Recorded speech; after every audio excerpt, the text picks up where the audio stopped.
estás conmigo, nada temeré. Poderoso Dios, poderoso Dios, eres tú. Amados hermanos, ¿cómo están? Los saludo en la paz del Señor. Que el Señor les bendiga. Quería continuar con la meditación que había dado, porque entiendo que había algo más para decir, algo más para hablar. Y le puse por título a la meditación: ¿a quién temerle? Y vamos ya con el texto. Voy a seguir con la parte del endemoniado gadareno, pero esta vez lo voy a ir a ver desde otro de los evangelios. Desde el Evangelio de Marcos, capítulo 5, y desde el 1 hasta el 20. Y dice: Vinieron al otro lado del mar, a la región de los Gadarenos. Y cuando salió él de la barca, enseguida vino a su encuentro de los sepulcros un hombre con un espíritu inmundo, que tenía su morada en los sepulcros, y nadie podía atarle, ni aun con cadenas. Porque muchas veces había sido atado con grillos y cadenas, mas las cadenas habían sido hechas pedazos por él, y desmenuzados los grillos, y nadie le podía dominar. Y siempre, de día y de noche, andaba dando voces en los montes y en los sepulcros, e hiriéndose con piedras.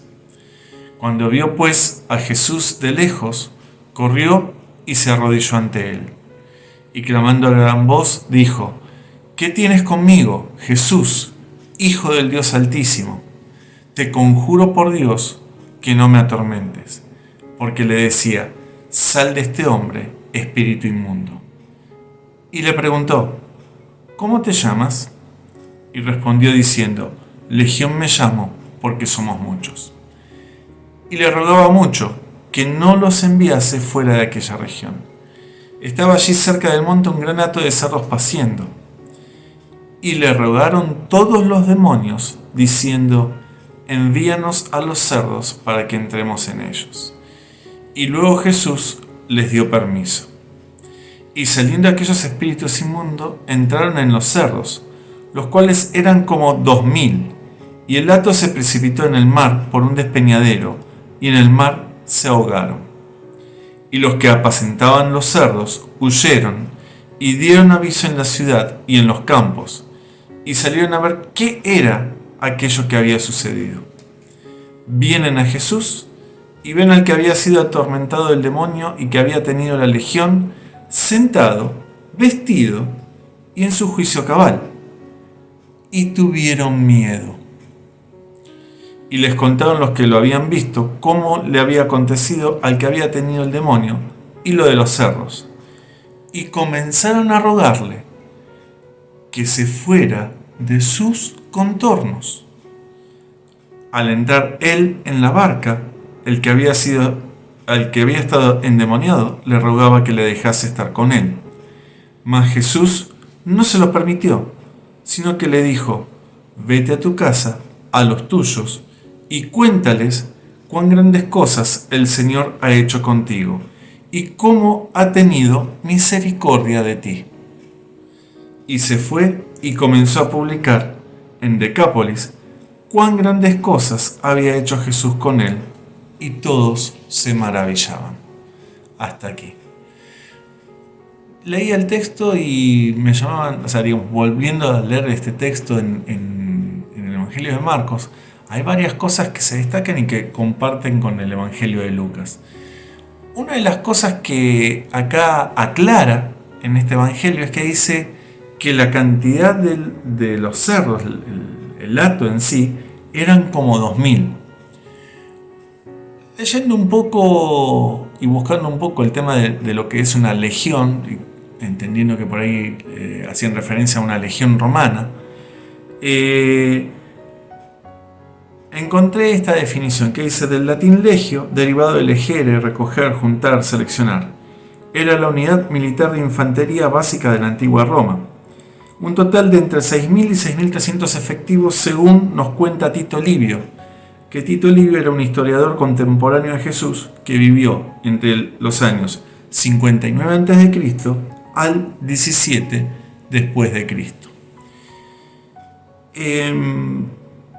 Entonces, acá tenemos que esa legión, podemos estimar que eran entre, si lo tomamos acá por la cantidad de cerros, alrededor de unos 2000 espíritus.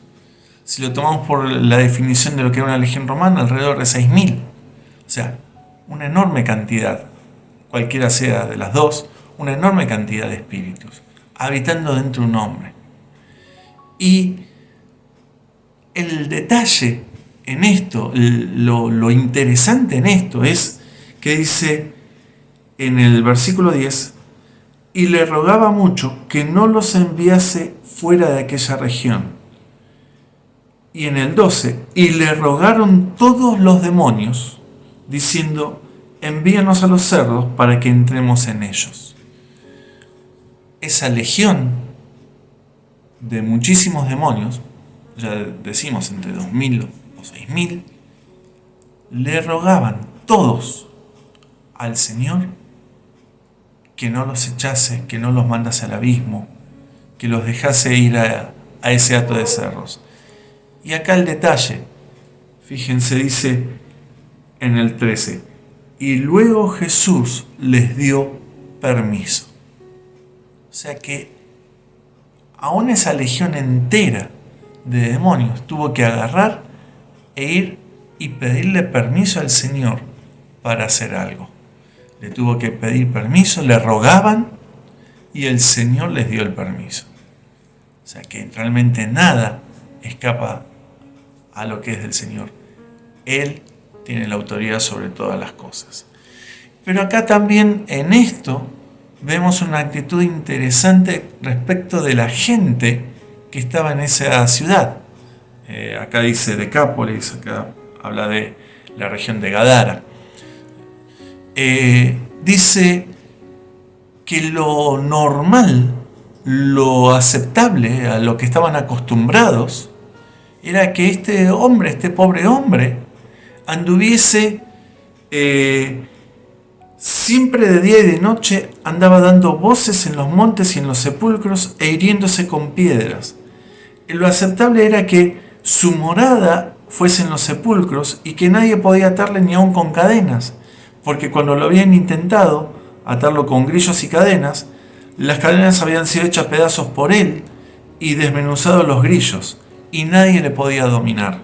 Esto en los versículos 3, 4 y 5 nos cuenta un poco la historia de este hombre, nos cuenta un poco cómo era la condición de este hombre, qué era lo normal, lo aceptado por esa sociedad respecto de la condición de este pobre hombre, que tenía que vivir en los sepulcros, que como leíamos en Lucas vivía desnudo, que no lo podían sujetar, que se andaba tirando piedras en la cabeza, lastimándose a él mismo.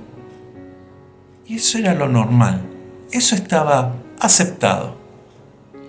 Pero ahora encontramos que viene Jesús con los discípulos, y yo acá también miro esto, ¿no? O sea, miro este cuadro, o sea, leíamos en Lucas que venían de la tempestad en el mar, y ahora nos encontramos que desembarcan en la playa. O sea, el primero que pone el pie en la playa, dice acá en el versículo 2, y cuando salió él de la barca, enseguida vino a su encuentro de los sepulcros un hombre con un espíritu inmundo.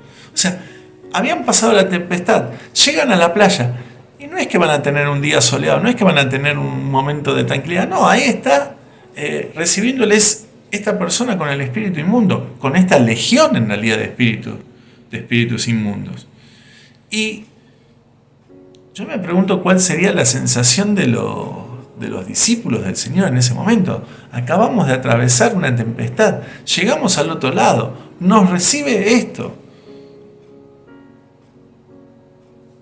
¿Qué opinarían ellos, no? ¿Qué estarían? Pero creo que también estaban seguros de que con aquel que habían podido vencer una tempestad, ahora esto también de alguna forma iba a ser resuelto. Y acá viene el Señor, viene a esa parte, pasó a esa parte porque tenía que hacer una obra, tenía que liberar a este hombre, tenía que agarrar y decirle a este hombre que esos espíritus se fuesen de él. El hombre debía tener una lucha inmensa, ¿no? Porque vemos acá que dice que este hombre viene y se arrodilla ante los pies de Jesús, pero al mismo tiempo los espíritus le piden que por favor no los eche fuera de esa región. Y ahora Jesús hace la obra delante de sus discípulos y delante de otras personas que estaban ahí apacentando los cerdos. Hace la obra. Y vemos entonces que dice, los que apacentaban los cerdos huyeron. Huyeron. No habla de que se fueron o fueron a dar voces o que fueron a contar las maravillas que hizo el Señor. No. Dice huyeron. Y dice también en el 15, vienen a Jesús y ven al que había sido atormentado del demonio y que había tenido la legión, sentado, vestido y en su juicio cabal. O sea, lo ven ahora como una persona normal, sentado, vestido y en su juicio. Completamente en su juicio. ¿Y cuál es la reacción de la gente que ve esto? Tuvieron miedo. O sea, no tenían miedo cuando el hombre estaba golpeándose con las piedras y estaba dando alaridos y estaba en esa situación extrema de sufrimiento. Pero ahora que él estaba sano, ahora que él estaba bien, ahora que él estaba a los pies de Jesús, esto causaba miedo. Y a veces uno también, ¿no?, se pregunta, ¿quién temerle? ¿A qué le estamos teniendo miedo, no? O sea, está bien ser precavido, tener precauciones, tener cuidado, porque uno no quiere exponerse. Pero como hablábamos el otro día con mi señora, ¿en qué momento la precaución se convierte en miedo? ¿En qué momento esa precaución pasa a ser otra cosa? Y acá vemos a esta gente que estaba bien que esa persona estuviese con todo este problema encima, con este sufrimiento, pero causaba miedo que estuviese sano. ¿En qué momento el tener precauciones en el contexto actual, en todo lo que está pasando, pasamos de tener precaución, lo cual es correcto, y obedecer a las leyes, lo cual es correcto, y en un punto empezamos a tener miedo? Pero acá hay algo. La palabra del Señor dice que en lo que da miedo, o sea, en lo que tenemos, o sea, en lo que en todo caso tendríamos que tener miedo o temor, según dice en Mateo 10:28, es: no temáis a los que matan el cuerpo, mas el alma no pueden matar. Temed más bien a aquel que puede destruir el alma y el cuerpo en el infierno. Y acá entendí que el diablo no tiene permiso para hacer esto. El diablo tiene que pedir permiso para hacer cualquier cosa al Señor. Y dice, aparte, en Apocalipsis 20, del 12 al 15, dice: y vi a los muertos, grandes y pequeños, de pie ante Dios, y los libros fueron abiertos, y otro libro fue abierto, el cual es el libro de la vida. Y fueron juzgados los muertos por las cosas que estaban escritas en los libros, según sus obras. Y el mar entregó los muertos que había en él, y la muerte y el Hades entregaron los muertos que había en ellos, y fueron juzgados cada uno según sus obras. Y la muerte y el Hades fueron lanzados al lago de fuego. Esta es la muerte segunda. Y el que no se halló inscrito en el libro de la vida fue lanzado al lago de fuego. Entonces, gloria a ti, Señor. Esta, dice, es la muerte segunda. Esta es la destrucción del Hades, la destrucción de la muerte, la destrucción de aquel que no fue hallado en el libro de la vida. Gloria a ti, Señor. Seamos todos hallados en el libro de la vida. Qué mayor deseo, qué mayor meta tenemos nosotros que la de poder ser todos hallados, inscritos en el libro de la vida. Esa es nuestra meta también. Entonces, ¿a quién temerle? Yo no quiero quedarme acá con la idea de un temor de que estamos haciendo las cosas para el Señor, o de que hago las cosas porque le tengo miedo, porque me va a destruir, porque va a hacer esto. No. Porque el Señor no es así esto.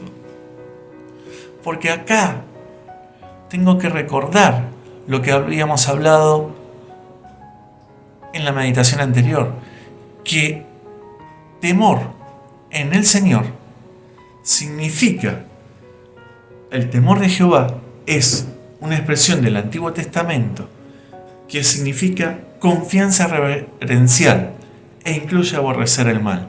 Acá lo vemos en esto que estamos viendo. El Señor estaba echando fuera a los demonios ya reconocían que era el Señor, pedían que no los atormentase. Y por otro lado, esta confianza reverencial, esta confianza plena, este respeto pleno. ¿Cómo uno puede llegar a este respeto pleno en el Señor? Y para esto me recuerdo de un versículo que es en 1 de Juan 4:18, que dice: en el amor no hay temor, sino que el perfecto amor echa fuera el temor, porque el temor lleva en sí castigo, de donde el que teme no ha sido perfeccionado. Entonces, ahí el Señor quiere que nosotros seamos perfeccionados. Fíjense, a los discípulos los lleva de situación en situación para perfeccionarlos. Los lleva de una situación en otra para perfeccionarlos, para que sean completos en Él, para que tengan el pleno conocimiento de quién es Jesús, de quién es el Padre y de las cosas que puede hacer. Entonces, en este amor es donde nace esta confianza reverencial, esta confianza con un altísimo respeto, que echa fuera el temor, que aborrece el mal, lo echa fuera. Quería contarles una experiencia personal que nos pasó a mi esposa y a mí hace un tiempo atrás. Nosotros nos decíamos a nosotros, el uno al otro, que no queríamos que ella o yo, por algún motivo, con todo esto que estaba pasando de la pandemia, de la cuarentena, del coronavirus y todo eso, que fuésemos a un hospital. Entonces estábamos procurando no hacer cosas justamente para evitar el ir a un hospital. Un poco también, ¿no? Esa pregunta, ¿hasta qué punto esa precaución en un punto no se convierte también un poco en miedo? Y acá empezó que una noche mi esposa empezó con un poco de fiebre, que ese día a la mañana siguiente, a la otra noche volvió con fiebre, y ahí consultamos a un médico y nos dijo, por los servicios de teleconsulta, y nos dijo, ¿saben qué? Ya sé que no es un momento adecuado. Le aconsejó a ella que fuese a la guardia. Lo que no queríamos, ahí estaba. Y ella tuvo, yo no podía acompañarla. No podía. Porque, sabíamos que si yo iba, me iban a hacer esperar afuera o me iban a decir que me fuese. En efecto, cuando ella estuvo en el hospital, vio a una persona que buscaba a su familiar y le dijeron: usted no puede estar acá, tiene que irse, porque acá no puede estar usted. Entonces, teníamos esto por un lado y por el, o sea, importante también. Al mismo tiempo que ocurría esto, también teníamos que hacer un servicio para el Señor. Todo junto. No, o sea, estábamos en la tempestad, desembarcamos en la playa y ahora nos encontramos con todo esto, con esta situación. Yo me puse a hacer lo que tenía que hacer para el servicio del Señor. Mi esposa en el hospital, comunicándonos, viendo cómo estaba ella. Y en un momento me cuenta que ella la llevan, porque tenía un poco de fiebre, había dicho que tenía un poco de fiebre, la llevan a una sala donde todos los que estaban eran sospechosos de tener coronavirus. Cuando la revisan y ven que estaba bien, la pasan recién a otra sala en donde empiezan a hacerle los estudios, los análisis y a ver qué era lo que le estaba pasando.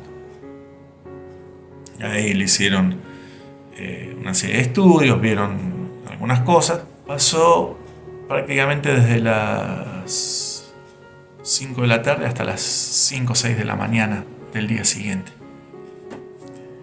12 horas en el lugar que dijimos que no queríamos estar.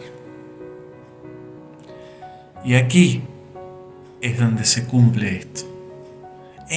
¿A quién le tememos? ¿A quién, en quién ponemos nuestra confianza?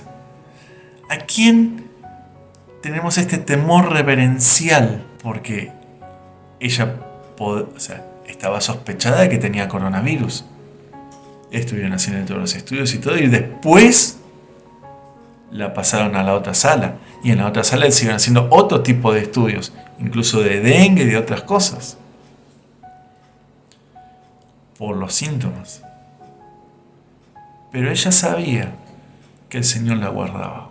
Yo sabía que ella iba a volver a casa. Entonces, nuestra confianza reverencial, no por miedo, sino por confianza, estaba puesta en esta situación, estaba puesta en el Señor. El perfecto amor echando fuera el temor. Pero sabemos que pasan estas cosas, sabemos que ocurre esto.